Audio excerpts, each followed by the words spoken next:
everybody, and welcome to Detonation. Another episode of Detonation here today, and we have with us political semi-expert, I would say expert, but close enough. I'm the alternative welder and expert Michael, but he's a political commentator. He used to work here at TU, used to do a lot of great content, and a lot of good articles and did a lot of podcasting and all sorts of stuff. Michael Smythe, a very good friend of mine as well. How are you, Michael? I'm great, thanks, Steele. It's good to be talking to you again on Detonation. No, that's fine. I've evolved into my own show now, so we should be having lots of fun. And to the audience, I just want to say a big thank you to Michael, because Michael's gone out of his way to try and accommodate this show tonight, so that we can all have a glance around the world and see what's going on. So I'll go on and do my usual monologue, and then we'll have a debate, and then we're going to go on tonight's topic of the guest topic of their renown, their expertise. So last night, President Trump tweeted, Iran's very ignorant and insulting statement put out today only shows that they do not understand reality. Any attack by Iran on anything American will be met with great and overwhelming force. In some areas, overwhelming will mean obliteration. No more John Kerry and Obama. An armed conflict between the US and Iran would send oil prices soaring and global stocks crashing. Iran's very ignorant and insulting statement put out today only shows that they do not understand reality. Any attack by Iran on anything American will be met with great and overwhelming force. In some areas, overwhelming would mean obliteration. No more John Kerry and Obama. Surging oil prices will surely have a dramatic impact on the global economy. Consider food, transport, plastics, cheap energy. Oil prices climbed to a 3-week high on escalating US-Iranian tensions after Iran military shot down a US drone over the Strait of Hormuz. Tehran said the drone had violated Iran's airspace, while Washington claimed it was in international airspace. The world is staring down $150 and even $300 barrel oil. And when you consider that we haven't even recovered from the 2008 financial crisis, stock markets worldwide will not resist a shock of that magnitude. The United States has a few tricks up its sleeve, of course. First is money printing, that's quantitative easing. Second is forcing countries to buy yet more bonds. The third is US shale oil boom. And the fourth is the ethanol boom. This will keep the USA tipping over. But what about the periphery? Here to talk about Australia and the Persian Gulf is expert commentator, political commentator on the alternative media scene, Michael Smythe. Michael, $300 oil. Are you excited? Oh yeah, I'm absolutely loving it. I have a diesel car now, so I'm relatively immune. No, I'm sorry, I shouldn't be flippant. Look, it's bad enough when the Saudis decide to kill dissident journalists. You see a spike in the oil, like what happened when the ruling faction of the Saudi royal house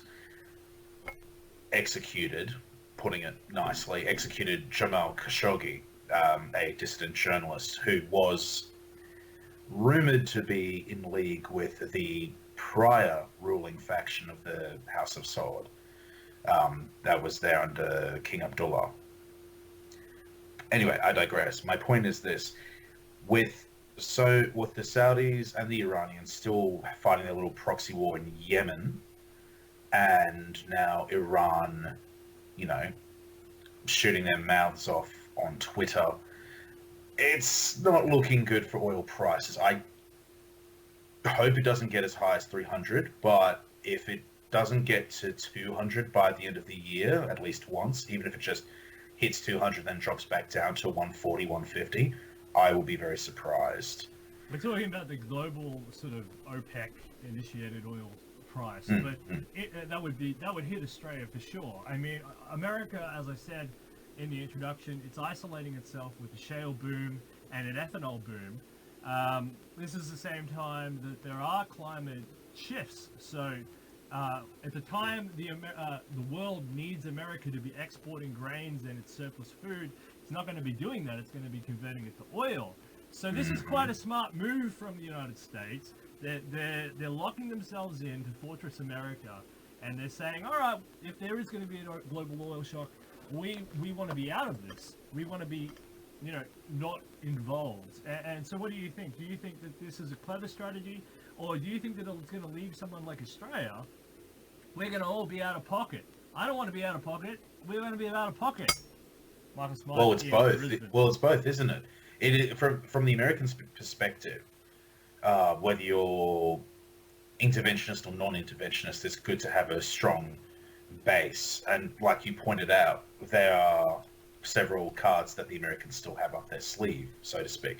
Quantitative easing, flogging off of bonds. You've got the shale boom. Well, the shale boom is a really, really big one. Now, since Trump came to power, the oil shale and gas shale industries have been booming. So in a few years, the Americans won't even need Arab oil or Iranian oil whatsoever. So, give it... So the latest project that came online would have been about 2017, I think it was. So 2017... comes to fruition 4 or 5 years down the track, assuming it's executed well. If it's not executed well, say 7 or 8 years. By that time, Trump will be just leaving, or he'll be either just leaving or just about to leave office by that time. But his legacy will be in place, and America will be a much more secure nation in terms of its energy.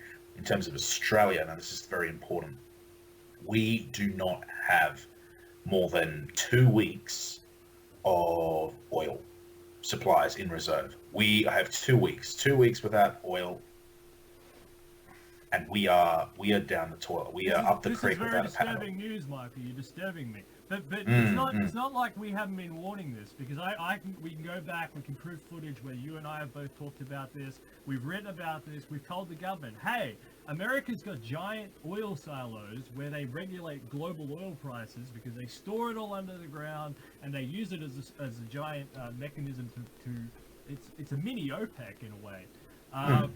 The Americans, that's right. Sorry, the Americans do with their oil what the Chinese do with their currency, to artificially inflate or deflate the prices. That's what they do. Sorry, I didn't mean to interrupt. No, that's a very good point. And so Australia, we've fallen asleep at the wheel. We've fallen asleep at the wheel, Michael. Like we're now not safe from these shocks. Iran and America could go to war, and we aren't safe. I mean, that is a dismal failure by our government, is it not? Would you say it's a failure? Oh, it's a monumental failure. Bearing in mind this is live, so I won't say what I'm really thinking, but you get the idea. I'm absolutely furious. There is no political party at the moment that has in its policy that I'm aware of a policy to improve. Actually, no, I lie. I believe there is one. I have to go over the policies again, but I believe there is only one party that actually has a policy to improve our oil reserve capacity and to actually generate an oil reserve capacity. Because 2 weeks, and you're right, we've been talking about this for years. Back when I was at TU, we've been talking about this. The mainstream media has had people warning about this. In Fairfax, in News Corp, the ABC, even the ABC. I mean, although they push more the ethanol line, especially with Dick Smith, but they're still saying we need to do something about our energy supplies because we are so very on the brink. So Michael, I put it to you as someone you're well versed in this sort of stuff. Should Australia, at least as a sort of emergency measure, go down some of these paths that the United States is doing? Should we embrace? And we've got shale oil. We've got oil in the back here down. I'm on the Great Australian Bight. We've got oil down there. We've got oil up near Papua New Guinea. We've got we could have ethanol plants, and we've got shale. I mean, should we at least do some of this stuff? I think we need to consider it. Actually, no, I don't think we need to consider it. I think we actually need to do it. We also need to diversify our energy supply not just in terms of our trucks and our non-electric trains, but also in terms of our domestic household, our residential and business consumption. Let's let's use uranium and thorium to help take the load off. Plus, it's cleaner, but that's another debate for another time. So we can actually save oil. So we can actually save oil that we need, pardon me, for our own usage. And my God, yes, mine the shale. We need to mine the shale. I mean, it's not pretty, but if we move to cleaner sources of energy, that will offset the increased carbon footprint that we might have as a result of us the world's shale. greatest economic boom, which we are now living in, this huge mega bubble, has been built off the back of cheap energy. Cheap energy. It's about cheap energy, right? And I mean, the world is slowly running out of cheap energy, and that's why we're susceptible to these shocks. We should have been storing this energy. We've got this energy underneath our feet. We're not using it. We're not. The only argument is like the farmers, right? This is the other argument. The farmers don't want it. So what do we do about the farmers? I mean, do we say national security trumps because we're going to be reliant on it's 20% of the world's oil that goes through the Strait of Hormuz. What about the farmers? Do the farmers have a say in shale oil production? Because according to Australian law, we have a law which says they only own a certain amount below their feet, and that's not very fair, but that's just the law, right? Well, the mechanics of it are a little complicated at this point, but if there are places that are not owned by farmers, obviously we shouldn't be sacrificing our farms just to get some cheap oil. That's absolutely out of the question for me. That's a big moral deal breaker. I would never, ever, ever sacrifice farming land Which is for oil. long investment. That's going long on an investment. I mean, that's much more sustainable than going short, which is oil, right? Exactly. And the thing is, there are plenty of places where you can get shale where there are no farms whatsoever. So, mine those places. Interestingly enough, you mentioned the Great Australian Bight before, in regards to how much oil is there. The reason it hasn't been tapped officially is that it was too expensive to mine, too expensive to drill. With the prices going up, it's not so expensive anymore. It may actually be now viable for us to do that. And even if we do it at this point, and the prices drop once everyone calms down and realizes that it's all just saber rattling and Trump doesn't really want to go to war, which we can discuss later, we have reserves. And, it's in our national interest to excavate those reserves while we can, because if we don't do it, whoever decides to buy the rights to the land and the literal waters around the Great Australian Bight, whoever that may be, probably the Chinese, because they're wanting to buy pretty much everything we've got up for grabs. They want to buy everything. Yeah. I mean, the Indians only want the Carmichael mine. I know you and I are actually going to clash on that, but that's okay. We can argue about that later. But if any other foreign power or any foreign government-owned company gets their hands on the oil that we have in either Bass Strait or the Great Australian Bight, or both, then we lose the benefit of that. They get the benefit of it. So Absolutely. we should definitely ensure that we have a plan in place to take advantage of these resources while we still have control of them. So I ask you a fundamental question pertaining to is free economics what we should be talking? Should we be talking about free trade nowadays, or should we be shifting the conversation to a more nationalistic bent? Because we're both capitalists. I mean, I'm capitalist, you're capitalist, right?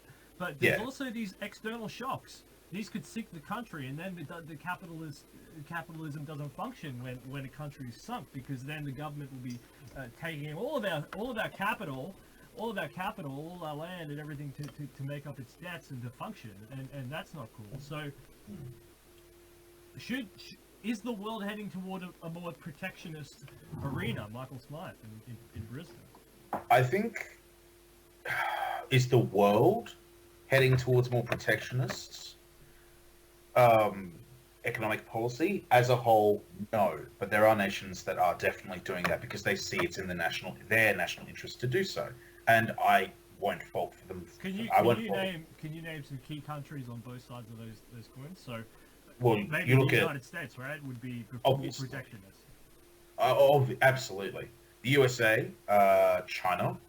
Oh, they've always been somewhat protectionist, even with their market socialism. Even Italy and not so much France, but even Italy has moved towards it. New Zealand, interestingly enough, has reduced the amount of foreign ownership by preemptively writing a new law that says no, if you're a foreigner, you can't necessarily buy land here. I mean, it's what Japan has been doing. I mean, you know about the Keiretsu. You studied this at uni with me, so you know about the Keiretsu. For those of us those of you who don't know what the Keiretsu are, the Keiretsu are government-owned, oh, not necessarily government-owned, government-backed, family-run businesses that presided over the Japanese miracle after the end of the American occupation post World War II. So what they did, the Japanese government, they chose winners in certain industries, and they said, okay, so Mazda, you will make cars. Honda, you will also make cars. Toyota, you will make cars. And of course, you also had JVC for video cassette recorders. Sony was the next most obvious one. Hitachi. The list goes on. If there's a Japanese company that you've heard of, it's probably a Keiretsu. Or Michael, we have 2 minutes left on this topic, so I just want to rush through. So on Iran, we've known Iran is a bad actor. It's been a bad actor for a long time. So in 1984 they said it was a state sponsor of terror. I mean, it's been going on. They took American hostages. They've blown up oil tankers. They've fought in the wrong side of the wars in Syria. They've propped up proxies in the region. They've been a bad actor. I'm not happy with Iran, and we've known this, right? So this has been going on a long time. So do you think that Australian government has handled these shocks in the economy that could potentially hit us in the economy in the right way? Oh, we have not. We are nowhere near prepared for the shocks that could come if, God forbid, the US and Iran go to war. We are nowhere near ready for it. What do you foresee on that? What happens to Australia? Do you understand? Is it bread lines in the street? I wouldn't go that far just yet, but if we get dragged into the war, if we get dragged into a coalition of belligerents against Iran and their coalition of belligerents, then yes, there will be, after 2 or 3 months, you'll probably start getting massive civil unrest. Possibly about 20 seconds. We got about 20 seconds. So who would win a war, USA versus Iran, in your opinion? Honestly, I would say the Americans would win, but it would be a marginal victory and a Pyrrhic victory at best. Iran is one of those countries that is very difficult to conquer and maintain. Even Alexander the Great of Macedon struggled, so... Yeah, he was on the Iranian plateau. We're looking at the different types of sanctions. You've got tariffs, you've got freezes and sieges, you've got quotas, you've got non-tariff barriers, you've got embargoes, you've got a whole bunch of things before that we go to war. So let's see. I'm buying shale. We've got to move on, Michael. We've got to go to Christians. They're being persecuted all over the place. Tell me about this Christian problem, because this is getting out of hand. I'm reading a new report on Christian persecution, and I know you've seen it. We've all seen it, and it's just absolutely horrible, right? Christians worldwide are being eradicated. I mean, they're calling it. They're calling it in the Middle East, which is the cradle of Christianity. These people are going extinct. He's going extinct. I mean, you've got Assad, who's the only guy in the whole, seems to be in the whole area that's protecting them. I mean, Coptic Christians are getting wiped out in Egypt. We're going to go through some of the types of persecution, but just give us a laydown on Christian persecution on a global. It's happening in Europe, it's happening in the Middle East, it's happening everywhere. Just give us a laydown on what you understand by that. But most of you know, I myself am a Christian. I am a traditionalist Catholic in my theology. We've always had the teaching that because we love Christ, we will be hated by the world because they hated him first. The Christians, despite being admonished to obey the governments in secular matters, and we do, we get persecuted because in a lot of these cases, we are seen as interlopers, we're seen as foreign influences. And in the case of the Middle East, which is dominated by Islam, we are seen as heretics, and we are basically told convert or die or pay the jizya, which is basically a poll tax. It's basically a tax to be slaves, dhimmis. They call it dhimmitude. It's it's not fun, and it's happening all around the world. It's even happening in Latin America, which you think being majority Spanish speaking. Let's go on a quick journey. I mean, you want to go on types of persecution. So there's violent persecution, and this we saw this in Sri Lanka. There's the bombing of churches. We saw this in Egypt, in Pakistan, and in Indonesia, and recently in Sri Lanka. We see state militaries attacking people in Kachin and Chin, Myanmar. I remember Namibia and in Sudan. I mean, they're getting absolutely attacked by their own state. There's torture of Christians, which is absolutely widespread. It's in North Korea. Just comes up over and over and over again. I mean, they don't like them, right?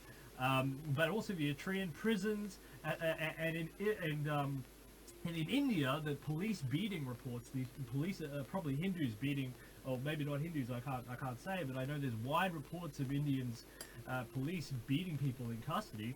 There's extrajudicial killings. That's enforced and voluntary disappearance of Christians is also really widespread. It's mainly happening in North Korea, but also Malaysia.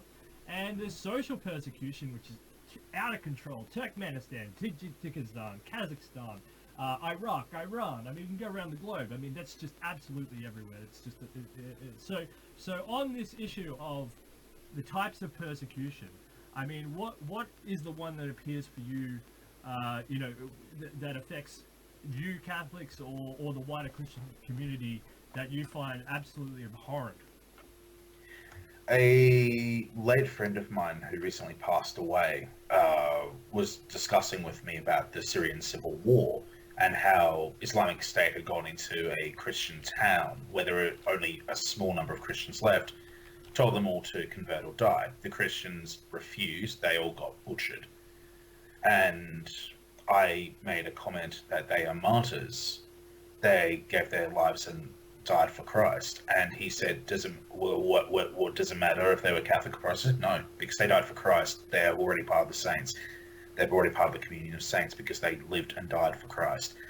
It's not about denominations in regards to Christian persecution. It doesn't matter if you're Catholic, Orthodox, or Protestant. You're going to get, or non-mainstream Protestant, like Jehovah's Witnesses or Mormons or Seventh-day Adventists, you're going to get persecuted. If you're in a communist country, an Islamic-dominated country, and even in some Western countries, Christians are getting persecuted. I mean, I could have a field day and I could have an hour to talk about Israel Folau and him being persecuted for paraphrasing scripture on his Twitter. Go on about Israel Folau. Just for a moment, take some time. I mean, it's happening in the newsfeed right now. The Unshackled.net, we have a lot of articles on Israel Folau because free speech is at stake, right? Isn't this what's happening? I mean, it's not only that he can't express his will in a Christian, democratic, supposedly free society. I mean, this guy's being absolutely harassed and persecuted. I mean, go on about Israel Folau. It's a very good point. I endorse that. I should go. Well, the interesting thing is because the offending tweet that Izzy Folau made was that, warning, if you such and such. He didn't just list homosexuals. If he just said the gays are going to hell, okay, that's a dickish thing to say, and he should be censured for that.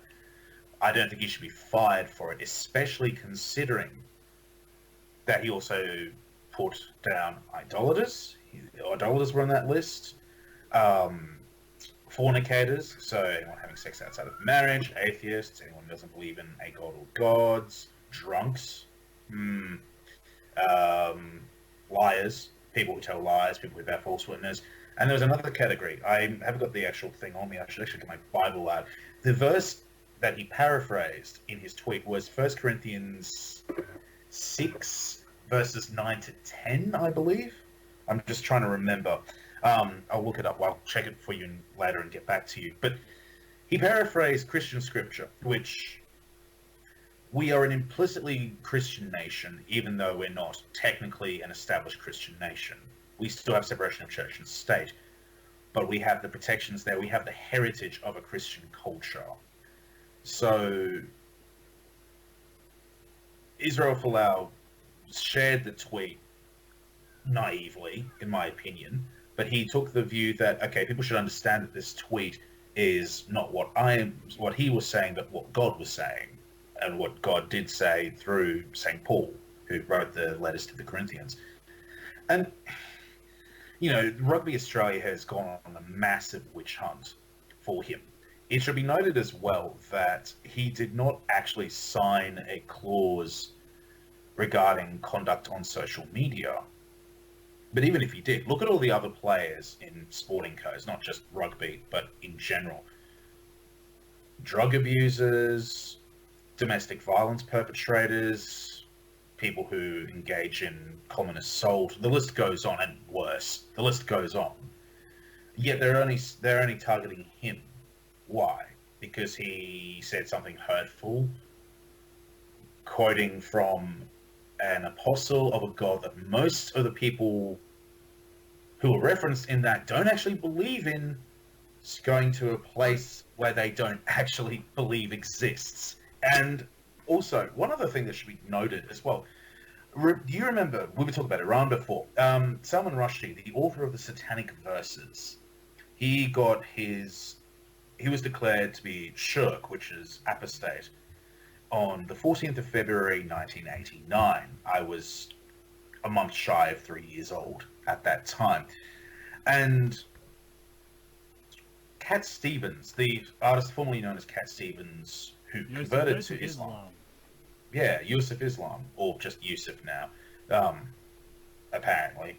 Must have been a PR move, I don't know. Anyway, he was asked on, was either Parkinson or another BBC talk show, British talk show, what do you think about Salman Rushdie and his book, The Satanic Verses? And Salman Rushdie said he should be beheaded for it. He's guilty of blasphemy. He's guilty of shirk. He should be beheaded for it. That's what he said. Hardly anyone, I mean, he got a little bit of a backlash, but nothing like Izzy Folau was getting. Simon Rushdie, that's very interesting you bring that up, because he got banned as well, didn't he? That's a freedom of speech issue, right? Well, he got forced to live in 24-hour, essentially house arrest, not house arrest, but protective custody for most of his life after he fled Iran.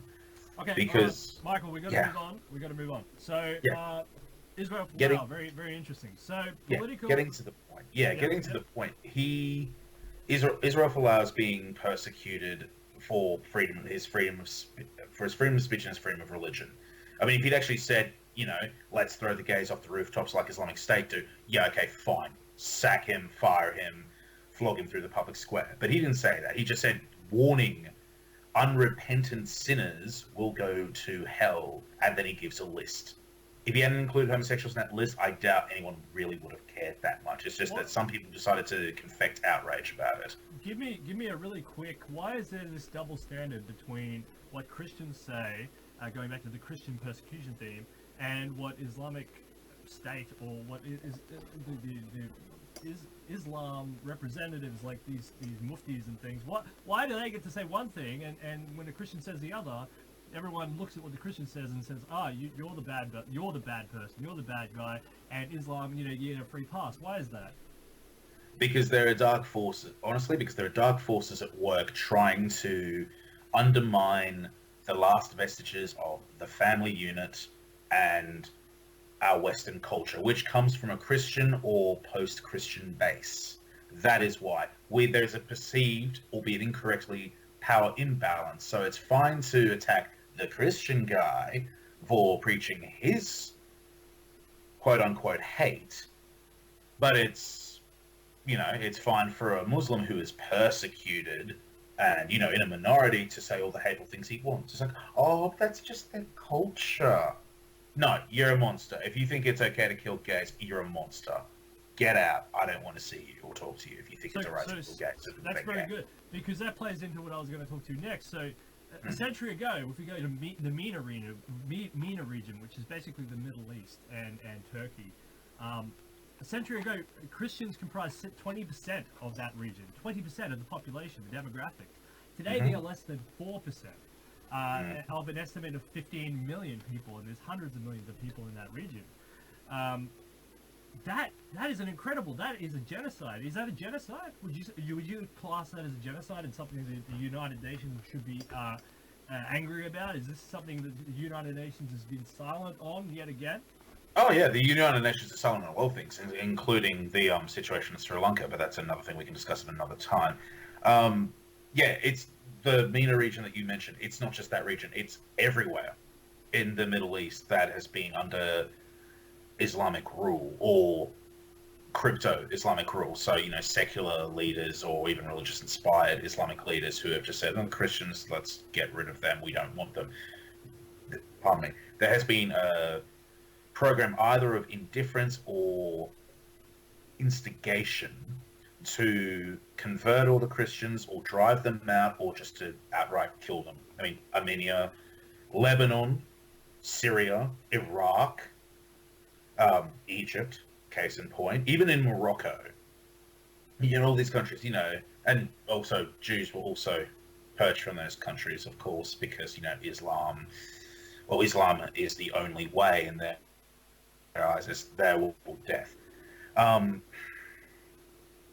Was another point I was going to make in regards to that. It's about power as well. They want to exercise their power in their way and have their culture above all others. They don't believe in cultural relativism like a lot of people in the West seem to be afflicted with this malady of believing in cultural relativism. No, not every culture is the same. There are some cultures that are absolutely incompatible with Western nations.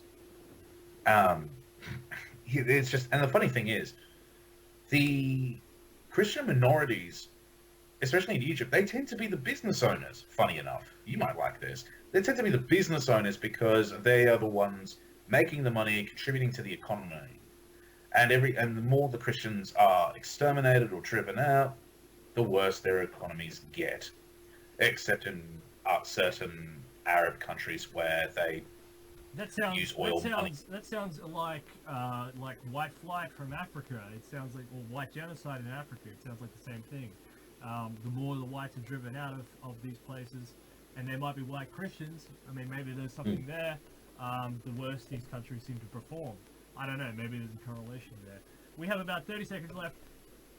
Tie up whatever we'd like to say on this topic, either Iran or Christianity. The Christianity will always be targeted as a result of its nature being not part of the world, but still in the world. That's the paradox of Christianity. Because it's in the world, but not part of the world, it will always be hated. People who are the most devout practitioners will always be persecuted. Example, Izzy Folau, for example. And also, even Asia Bibi in Pakistan, who was falsely accused of blasphemy, and it took a concerted international effort to get her set free from the Pakistani legal system.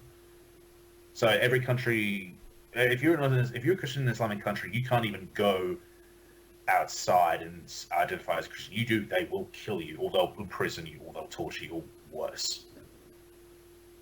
So we need to have we need to ensure that when we're prioritizing refugees, people who are facing genuine religious persecution, especially Christians from those countries. Michael Spy, thank you very much, and thank you everyone who tuned into Detonation. And Michael, I think this is an ongoing thing that we can talk about a lot. We've got a lot to talk about. You're a man with all the knowledge in your head. You're a very, very smart gentleman, and I appreciate again you coming on the show tonight, because you've gone out of your way And thank you very much. And the audience says thank you too. So everyone, check out theunshackled.net. Thank you again, Michael Smythe. And we'll all see you in the next episode. Thank you very much. Thanks, dude.